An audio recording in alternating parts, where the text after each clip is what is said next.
Comrades అందరికీ నమస్కారం. నిజానికి నేను రచయిత్రిని. కవిత్వము చాలా తక్కువ రాసిన. చరణ్ నన్ను ఎందుకు ఎన్నుకున్నాడో తెలియదు. దీనికి పుస్తకం పేరు స్వప్నాల ప్రేమికుడు. కళల్ని ప్రేమిస్తారా? నిజాన్ని కదా ఎవరైనా ప్రేమించాలి. కానీ సాయి స్వప్నం ఏంటిది? దోపిడీ లేని సమాజం కదా. అట్లాంటి ఎన్ని స్వప్నాలు ఉన్నాయి సాయికి? స్త్రీ పురుష సమానత్వం ఉంది,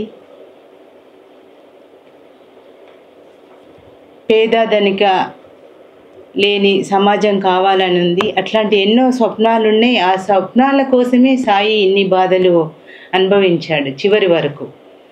ఆ కుటుంబము ఇంకా ఎన్నో కుటుంబాలు ఎంతోమంది అమరులు అయ్యారు. అయితే సాయి గురించి కొంచెము నాకు పర్సనల్ పరిచయం ఉంది, అది చెప్తాను. నేను ఉద్యమంలోకి పూర్తికాలం కార్యకర్తగా వెళ్ళక ముందుకి సాయి వాళ్ళు పరిచయం. అప్పటికే సాయి వసంత వాళ్ళు పెళ్లి చేసుకున్నారు. 91లో నాకు వాళ్ళు పరిచయము. తర్వాత వాళ్ళ చెల్లెలు భవానీ కూడా పరిచయము. రామ్దేవ్ ఇక్కడే ఉన్నాడు. రామ్దేవ్ చిన్నపిల్లగాడు అనుకునేటోళ్ళం. అప్పుడు అంత రాకపోతుండే, చదువుకుంటుండే తను. వసంత వచ్చి ఒక 2-3 సార్లకి తను కనిపించకుండా పోయింది. ఏమైంది అనుకుంటే తర్వాత తెలిసింది పూర్తికాలం ఉద్యమంలోకి వెళ్ళిందని. వసంతకి మాకు కొంచెం ఎక్కువ స్నేహం ఉండేది. ఒకసారి నేను వసంతని అడిగినా, నేను అప్పుడు చిన్నదాన్నే, సాయి హ్యాండిక్యాప్డ్ కదా, ఎట్లా ఇష్టపడి చేసుకున్నావు అని అంటే, అసలుకి సాయి కాళ్ళు లేవు అనే విషయం నాకు ఎన్నడూ గుర్తు రాలేదు అని చెప్పింది వసంత. అంతగా ఇష్టపడింది అనమాట తనని. అసలు ఆమెకి ఎప్పుడు గుర్తులేదు సాయి కాళ్ళు లేవు అనేది. మనకు అనిపించేది ఆయన హ్యాండిక్యాప్డ్ కదా అని. వసంతకు ఎన్నడూ లేదు. ఆయన మనస్తత్వాన్ని, ఆయనతో పాటు ఆయన విలువల్ని తను నమ్మింది. అట్లా పెళ్లి చేసుకుంది. సాయి వాళ్ళ దగ్గర నేను 2006లో 6-7లో అనుకుంటాను ఒక 15 రోజులు ఉన్నాను ఢిల్లీలో వాళ్ళతో పాటు. నా సహచరుడు మంజీరా అమరుడైనప్పుడు వాళ్ళ దగ్గర నేను కొద్ది రోజులు ఉండాల్సి వచ్చింది. అప్పుడు నన్ను బయట పడేయడానికి సాయి చాలా, అంటే సాయి నిజానికి ఎక్కువ మనం మాట్లాడిస్తే ఎంతసేపు అయినా మాట్లాడతాడు, కానీ తనుగా ఎక్కువ మాట్లాడలేదు అప్పుడైతే నాతో. కానీ నాతో మొదట అట్లా ఉండేవాడు. మా మంజీరా చనిపోయినప్పుడు, వాళ్ళ కూతురు పేరు కూడా మంజీరని, మా మంజీరా పేరు మఠం రవికుమార్, తను పెన్నేము మంజీరా అనమాట.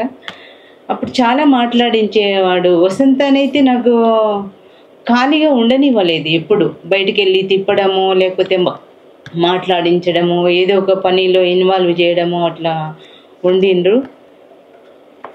కానీ సాయి ఇంత తొందరగా నేను చనిపోతాడని అయితే అసలు ఎవరు ఊహించలేదు. నేనే కాదు, ఎవరు ఊహించలేదు.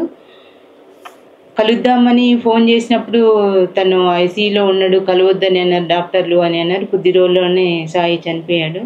కానీ సాయి నిజంగా సహజ మరణమా ఇది? ఇందాక ప్రభాకర్ అన్న కూడా అన్నాడు, అది నిజంగా కూడా సాయి రాజ్యం హత్య అది సాయిది. ఇంత బలమైన రాజ్యానికి, ఇన్ని లక్షల సైన్యం ఉన్న రాజ్యానికి కాళ్ళు లేని సాయి, నడవలేని సాయి చూస్తే భయమైంది. అందుకే సాయిని హత్య చేయాలనుకుంది. సాయి ఆలోచనల్ని హత్య చేయాలి. మెదడు అత్యంత ప్రమాదకరమైంది అని రాజ్యం అన్నది. కానీ ఇప్పుడు భౌతికంగా సాయిని లేకుండా చేయగలిగింది. కానీ సాయి కుర్చీ అట్లాగే ఉంది. అది చూస్తే ఇందులో ఒక కవిత ఉంటుంది, తర్వాత చెప్తాను. ఆ కొద్ది రోజులకి సాయి కుర్చీని చూస్తే కూడా భయపడడం మొదలవుతుందేమో.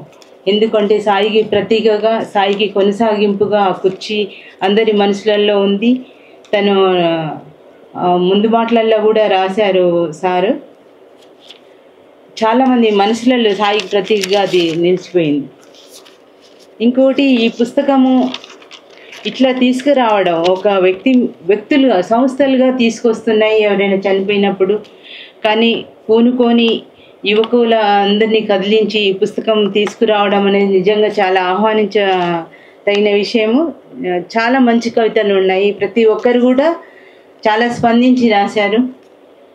దంతం చరణ్ ప్రేమలో పడి కవిత రాశారు. చాలామంది సాయి ప్రేమలో పడ్డారు, విప్లవం ప్రేమలో పడ్డారు, సమాజం ప్రేమలో పడ్డారు. కొంతమంది చాలా ఎక్కువగా కూడా కూరుకుపోయి ఉన్నారు. అందులో ప్రతిఫలంగా ఇందులో చాలా మంచి కవితలు ఉన్నాయి. నిజానికి ఈరోజు యూట్యూబ్ అంటే యూత్ అందరూ ఎటు వెళ్తున్నారని ఒక భయం కూడా ఉంది. చాలాసార్లు చర్చకు కూడా వస్తుంటుంది. యూట్యూబ్ రాజ్యం వెళ్తున్నాయి, సోషల్ మీడియా రాజ్యం వెళ్తుంది, సినిమాలు ఉన్నాయి, ఇదంతా యూత్ని పక్కదారి పట్టిస్తుంది, సమాజం గురించి ఆలోచించడం లేదు అనుకున్న ఈ సమయంలో ఇంతమంది పిల్లలు సమాజం గురించి ఆలోచిస్తున్నారు అని అనడానికి గుర్తుగా ఈ పుస్తకం మన ముందర ఉన్నది. ఇందులో రైటర్స్ అందరూ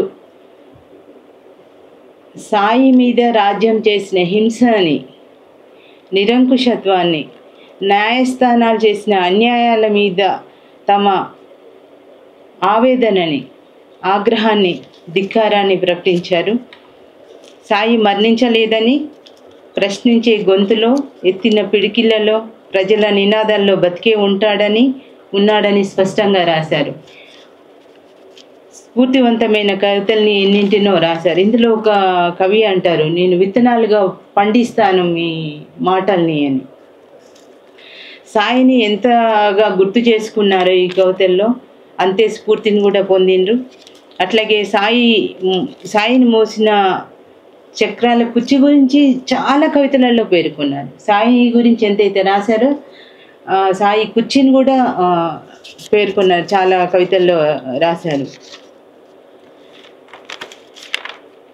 ఇందులో ఇంకా నేను కవితల్లోకి వస్తాను. వసంతవి కొంతమంది ఇప్పుడు చదివారు, అయినా నాకు కొన్ని నచ్చిన పంక్తులు రాసుకున్నాను.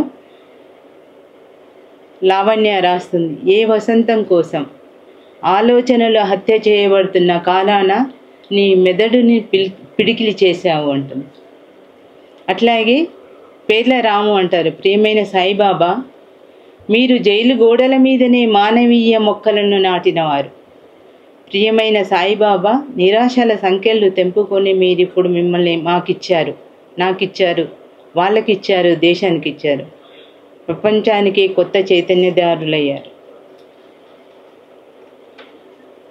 ఇది కూడా రాము చదివాడు ఇందాక. సుష్మ రాస్తుంది, ఎర్రటి స్వప్నం అని, నువ్వు గతాని కాదు, జ్ఞాపకం అసలే కాదు, ఓ వర్తమాన విప్లవ నినాదానివి అంటుంది. హాతీరామ్ సబాట్ అంటాడు, ఈ బల్డోజర్ల రాజ్యానికి నీ వీల్ చైర్ భయం ఇంకా పోలేదంటే ఇది నీ నిష్క్రమణ కానే కాదు అని అంటాడు. వీళ్ళు ఇట్లా రాస్తున్నారంటే ఆయన నుంచి ఎంత స్ఫూర్తి పొందారు. రేపు వాళ్ళ ఆచరణలో, వాళ్ళ ఆలోచనలలో సాయి ఎంత నిండిపోయాడు, వాళ్ళని ఒక సక్రమమైన మార్గంలో పెట్టాడు అని అనుకోవడానికి గుర్తులు. సాత్విక అంటుంది, వ్యధశీలపై వాలిపోయే నిస్సహాయ శిరసు కావు నువ్వు, జ్వలంగా ప్రకాశించే సత్యానివి నీవు. ఉదయ్ కిరణ్ అంటాడు, నీ మెదడుకు బలమైన భుజాలు ఉన్నాయని వారికి తెలియదు కదా. శశిధర్ నాలిక అంటాడు, గుళ్ళో చెప్పే మంత్రాలకు, బడిలో చెప్పే పాఠాలకు తేడా చెప్పిన నిన్ను వాళ్ళు బంధించామనుకున్నారు. వాళ్ళకేం తెలుసు నువ్వు స్వేచ్ఛ గురువు అని. దిలీప్ అంటాడు, 4 చక్రాల ఆ ఖాళీ కుర్చీని పార్లమెంట్ భవనం ముందు ప్రతిష్ఠించండి, దాని మీద జిఎన్ సాయిబాబా అని రాయండి. పార్లమెంటు లోపల కూర్చున్న వారి ఆలోచనలు అగులుబుగులు కాకుంటే, వారి ముఖాల్లో కంగారు కనపడకుంటే చెప్పండి, నా శ్రామిక తల్లుల మీద ఒట్లేసి చెప్తున్నా అంటాడు. అట్లాగే పొంగల సంతోష్ గురించి ఇంతగా మాట్లాడారు సార్.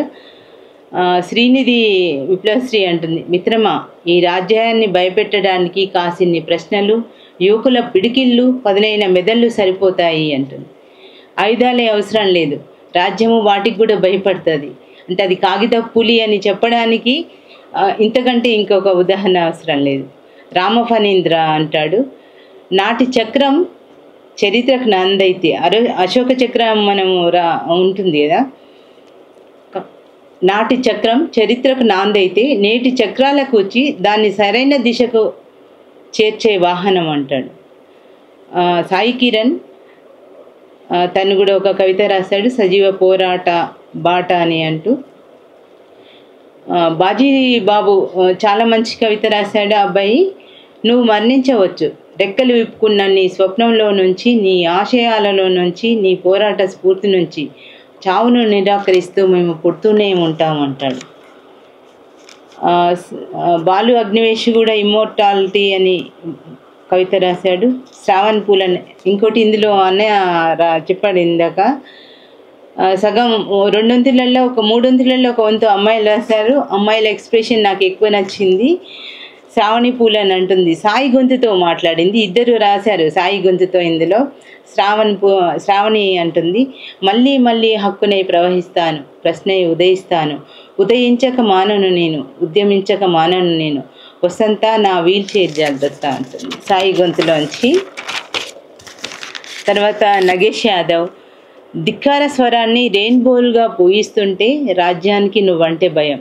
ధిక్కార స్వరాన్ని రెయిన్బోలుగా పూయిస్తుంటే. ఉమా ఉత్పలిని, హక్కుల కోసం పిడికిలు బిగించిన చక్రాలకు ఉచ్చి నేర్పిన స్వతంత్ర పాఠానికి రెక్కలు వచ్చిన రోజున రాజ్యానికి ఒక మాట చెప్పాలి అంటుంది.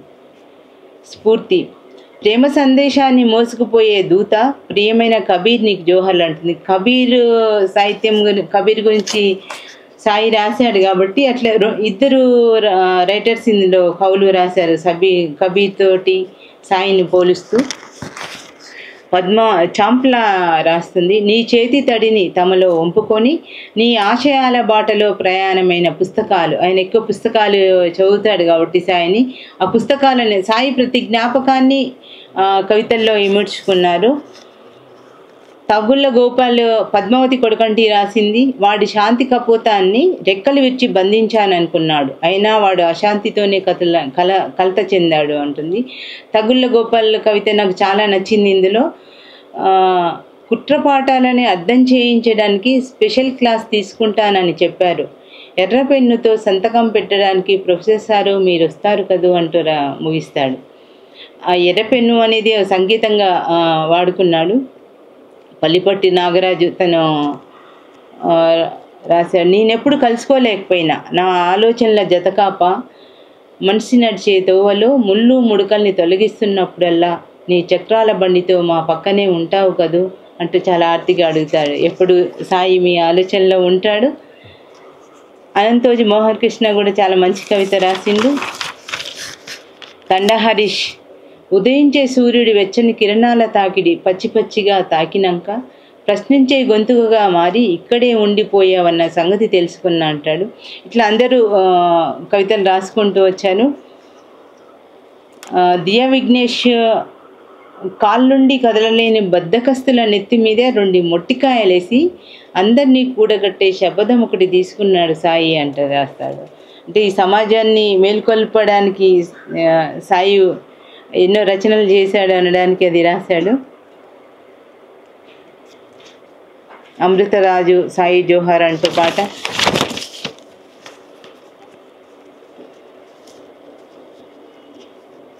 జావేద్ పాషా, పూల మొక్కనో పండ్ల చెట్టునో పెరట్లో పెంచుకుంటారు ఎవరైనా, అతడు గుండెల్లో నిండు అడవిని నాటుకున్నాడు అంటూ మమేకత చెందుతూ రాశాడు. బ్రతుకుతూ చచ్చే రాజ్యం ఉన్నట్టే చచ్చి బ్రతుకుండే వీరులు ఉంటారు అని కవితను ముగించాడు. చరణ్ ఒక కవిత ఉంటుంది, చివరి కవిత గురించి తను చెప్పాడు, వేల వేల మరణాలను నిరాకరించి నేలంతా నిండిపోయిన వాడివి అంటూ. అవును కదా, ఈ నేలంతా తెలుగు నేలదే మొత్తం నిండిపోయాడు. ప్రపంచంలో ప్రశ్నించి అందరి గొంతుకుగా తను నిలిచిపోయాడు. ఇక వసంత కవిత గురించి అయితే అందులో ఈ లైన్ బాగుంది, ఇది బాగాలేదు అని చెప్పలేము. ఆర్తితో రాసిన కవిత. ఈ కవితల ద్వారా నేను నేర్చుకున్నాను, నిజానికి చెప్పడం కంటే కూడా థ్యాంక్ యూ. ధన్యవాదాలు.